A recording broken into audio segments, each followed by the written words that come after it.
فراه ولایت سیمه ییزه مسؤلینو د بخش آباد بند د اوبو ګرځولو تونلونو له رغنیزو چارو څخه لیدنه وکړه. د دغه لیدنې پر مهال د فراه والي د بخش آباد بند د اوبو ګرځولو تونلونو پر رغنیزو چارو د چټکتیا ټینګار وکړ او ویل چې یا د پروژه د هیواد له سترو پروژو څخه ده چې په بشپړېدو سره به زموږ اقتصاد د پام وړ وده وکړي. په 2-50% پورې کار ان شاء الله په مخه تللی دی او امید شته چې نور به هم ان شاء الله دا کارونه تیز شي او ولستم ان شاء الله دا اطمینان دی چې موږ اطمینان ورکو چې موږ د غدرې سره مسؤلین د دې په خاطر رالو چې د بند کارونه د نږدې وګورو نو ان شاء الله چې په کوم اداره پورې مربوط وي نو د کارونو د تیزوالي د کارونو د تکمیل پر برابر ان شاء الله موږ به کوشش کوو چې هغه ادارې په جریان کې واچو او باقی مانده چې 100% کار پاتې دی دغه پر برابر به ان شاء الله موږ پوره وسه کوشش وکړو چې څومره جر کیږي چې دغه تکمیل شي. بس د شاکریټ او کانکریټ او غالب بندي کارونه یا د شروع شوي دي د تونلانو شاکریټ تر ډیر حد خلاص شوی دی د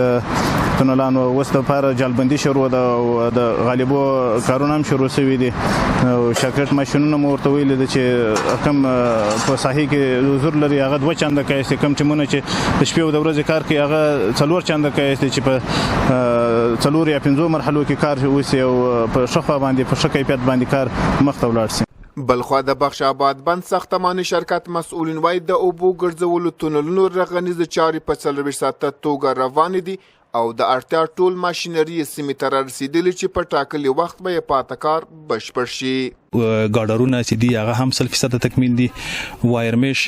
تقریبا 90% مخ ته تللی ده همداسې شارکیټ هم تقریبا 10% مخ ته تللی ده او سیخداره کانکریټ هم تاسو ولید تقریبا 100% دي د بیټ البته د تهدابي دا تکمیل ده او 10% د دیوالو سیخ جریان لري.